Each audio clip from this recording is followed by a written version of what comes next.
आज की कहानी की शुरुआत होती है कपल को दिखाते हुए जिनके इरादे कुछ ठीक नहीं लग रहे हैं देखने से। दरअसल आज इन दोनों का प्लान है ग्रोसरी स्टोर को लूटने का, जिसके लिए पूरी तैयारी के साथ है। हालांकि जो पूरा स्टोर लूटने के बाद भी जोडी का मन नहीं भरा, क्योंकि उसने कैशियर के पीछे रखे एक बॉक्स को देख लिया और जिद करने लगी कि उसे खोलो।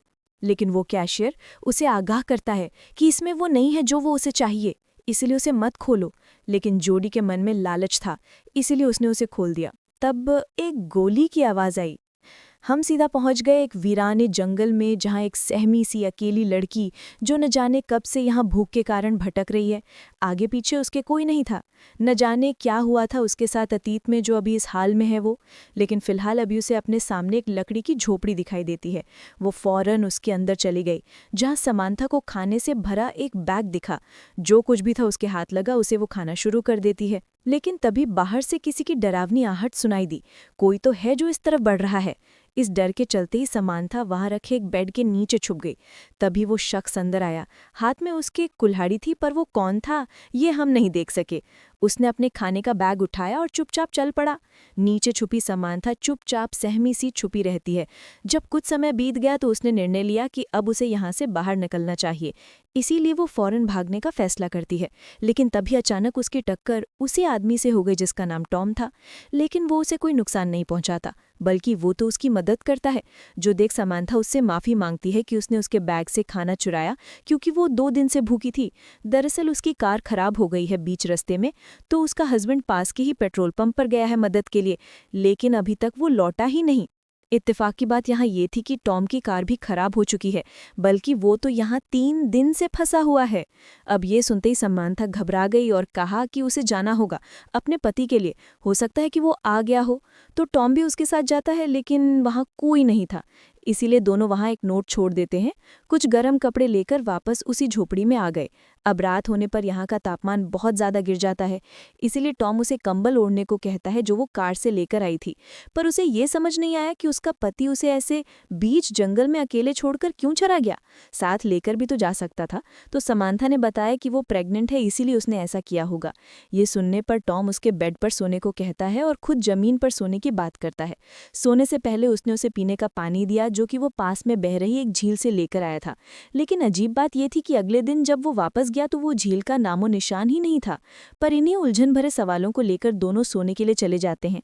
बीच में समांथा को एक बुरा सपना भी आता है, जिससे कि सुबह उसकी जल्दी आंख खुल जाती है। लेकिन आसपास उसे टॉम कहीं दिखाई नहीं देता। बाहर गई तो उसे एक सफ़ेद बालों वाली लड़की बेहोश पड़ी मिली। फौरन वो उसे लेकर झोंपड़ी के अंदर आई। इधर टॉम अपनी कार में से कुछ फ्यूल निकालता है ताकि वो उसे समांथा की कार में डाल दे, जिससे वो लोग यहाँ से निकल सकें।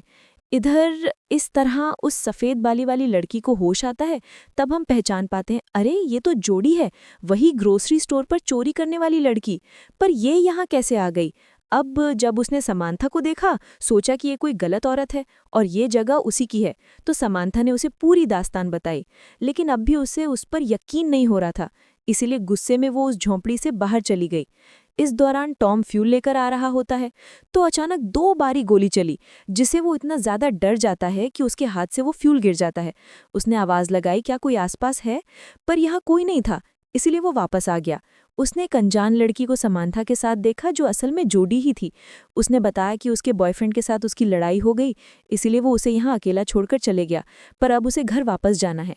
उसके बातें सुन टॉम उसे यहाँ रहने के लिए मान जाता है, पर बदले में उसे भी उनके कामों में हाथ लगाना होगा। नेक्स्ट डे समांथा और उसमें अच्छी बातें होती हैं, जिससे कि अब उनमें दोस्ती भी हो जाती है। पर वहाँ टॉम की तो परेशानियां खत्म ही नहीं हो रही हैं। वो नोटिस करता है जितनी दूर वो अपनी लोकेशन से जा रहा है, उतना ही वो उसके करीब होता जा रहा है। यानी कि बार बार वो लौटकर उसी झोंपड़ी के पास आ जाता है, जो चीज़ उसे बहुत ही अजीब लगती है। और इसीलिए वापस इन दोनों के पास आता है और कहने लगा, ये जगह ठीक नहीं है, हमें यहाँ से चलना चाहिए। पर मुझे एक बात जाननी है, असल में तुम लोग जा कहाँ रहे थे और ये जगह कौन सी है, यहाँ किसी को पता है? तो समांथा ने कहा कि उसके पिता ने बताया कि ये न्यू हैम्पशायर है, पर जोडी कहती है ये जगह तो डकोटा है, तो वहीं टॉम कहता है कि वो लॉस एंजलिस वाले रूट पर था। इन सब बातों के बाद अब ये समझ चुके हैं कि ये बहुत बड़ी मुसीबत में है, और इसीलिए टॉम ने मन बनाया कि वो लोग कल सुबह जितनी दूर जा सकते हैं उतनी दूर जाएंगे, ताकि किसी की मदद ले सकें या फिर कुछ और तरीका निकाल सके इस जगह से बाहर निकलने का।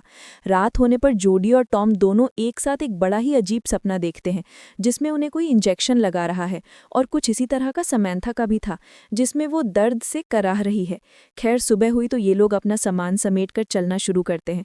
समैंथा और जोडी के बीच बातें होती है, जिसमें वो उसे अपने अतीत के कुछ पन्ने साझा करती है, जैसे कि उसकी माँ उसे जन्म देते ही मर गई, तब से वो अनाथ आश्रम में पली पड़ी है। तभी अचानक उसके पैर पर एक चीज टकराई और वो गिर पड़ी। उसी समय उसके जीप से पैसों की गड्डी गिरी, जिसे देख टॉम अचंभित हो गया और जल्द ही पूछा कि इतने पैसे तुम्हारे पास कहाँ से आए। जवाब में कहा कि ये उसकी खुद की सेविंग है जो उसने अपने बॉयफ्रेंड के साथ रखी थी, पर जाते टाइम उसने उसे ले ली। तभी समैंथा की नज़र उसी चीज़ पर पड़ी जिससे जोडी टकराई थी। ये एक हैंडल था।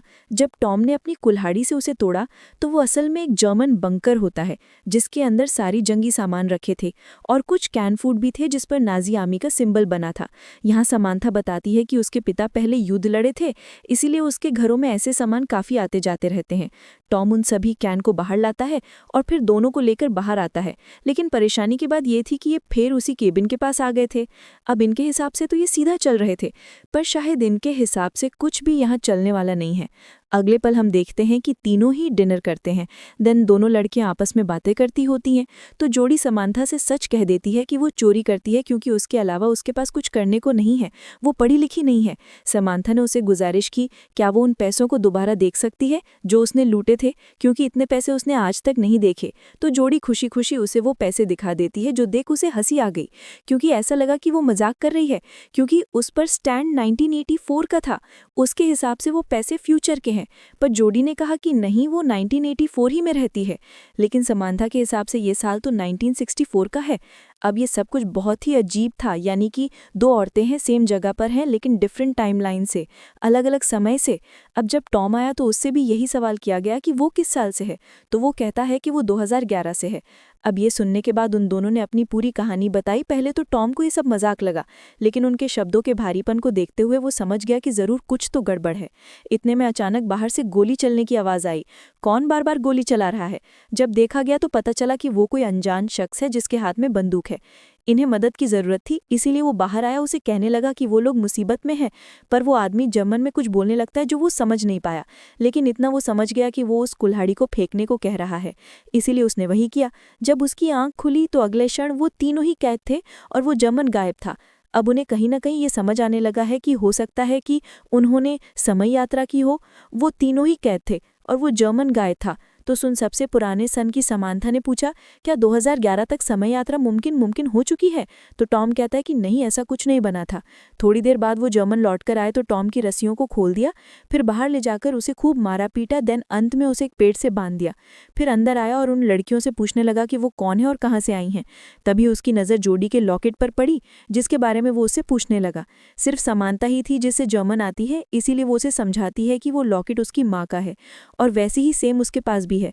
तब वो जर्मन नागरिक गुस्से में अपने गले में पहना वही सेम लॉकेट दिखाता है जिसमें एक औरत की तस्वीर थी जो हूबहू समैंथा की माँ की तरह लग रही है। चीज़ें अब धीरे धीरे करके और परेशान करने लगती हैं, लेकिन आप बने रहिए क्योंकि इसका अंत आपको हिला के रख देगा। अब वो दोनों लड़कियों को लेकर बाहर आता है तो समैंथा टॉम से पूछती है क्या उसके पास भी ऐसा कोई लॉकेट है, लेकिन वो इनकार करता है। इस बीच वो अनजान आदमी ये भूल चुका था कि टॉम ने खुद की रस्सी खोल ली है। अगले पल वो उस हाल में है जिस हाल में उसने इन तीनों को रखा था, पर वहीं खड़ी ये तीनों अपनी ही कश्मकश में डूबे हुए हैं, क्योंकि कहीं ना कहीं उन्हें ये गुत्थी सुलझती हुई नजर आ रही है। समैंथा का कहना था कि उसके आदमी के पास जो लॉकेट है उसमें जो तस्वीर है वो उसकी माँ की है, पर टॉम ये मानने को राजी नहीं था। पर जब जोडी ने कहा कि वो तस्वीर वाली औरत उसकी नानी है तो उसके तो होश उड़ गए। यहाँ उस अनजान आदमी का नाम नहीं पता चलता है जो हमें समैंथा बताती है। उसका नाम था हेंसमैन, जो असल में उसके पिता थे। पर सिर्फ यही नहीं, जब समैंथा ने जोडी से उसकी जन्म की तारीख पूछी तो उसने बताया कि 3 जून 1964 ये वही तारीख थी जिस दिन जोडी की माँ की मृत्यु हुई थी अपनी बेटी को जन्म देते हुए, और वो बेटी कोई और नहीं बल्कि खुद जोडी ही थी। क्यों, आपको शौक लगा ना? अब पूरे केबिन में शोक का मातम पसरा हुआ है। बात ही कुछ इस तरह सामने आई है कि सभी के होश उड़ चुके हैं। समांथा को जब पता चला कि उसका पति असल में युद्ध में मारा गया तो वो रोते हुए केबिन से बाहर चली गई। लेकिन सिर्फ यही नहीं, यहाँ एक और राज से पर्दा उठता है। बाहर बैठा टॉम जोडी को बताता है कि वो असल में उसकी माँ एक चोर थी, पर वो उसकी बात को नकार दे क्योंकि उसके पास ऐसा कोई लॉकेट नहीं था। पर उसका कहना था कि उसके पास सेम लॉकेट है, पर वो अभी उसके घर पर है। वो बताता है कि उसकी माँ एक चोर थी जो अपने पति केविन के साथ शहर के गैस स्टेशन, ग्रोसरी स्टोर को लूटा करती थी। लेकिन एक दिन उन्होंने खुद अपने पति को मार डाला, जिसके जुर्म में उन्हें फांसी हो गई। ये कड़वा सच था जो असल में हकीकत थी, और ये चीज़ जोडी सुन नहीं पाती और वो भी केबिन से बाहर आ जाती है। बाहर बैठी उदास समांथा के पास उसकी बेटी जोडी गई। अब वो एहसास कुछ अलग है। पहले वाली चीज़ खत्म हो चुकी है, क्योंकि समांथा को जब से पता चला कि वो अपनी बेटी को जन्म देते मर जाएगी, उसकी तो मानो दुनिया ही उजड़ गई। लेकिन वो खुश है क्योंकि उसकी बेटी जिंदा है और उसके नाना नानी उसका ख्याल रखेंगे बाद में। लेकिन जोडी ने बताया कि नाना नानी उस पर बहुत अत्याचार करते हैं और हमेशा भूखा रहते हैं, इसीलिए उसने बचपन में ही उसे घर छोड़ दिया।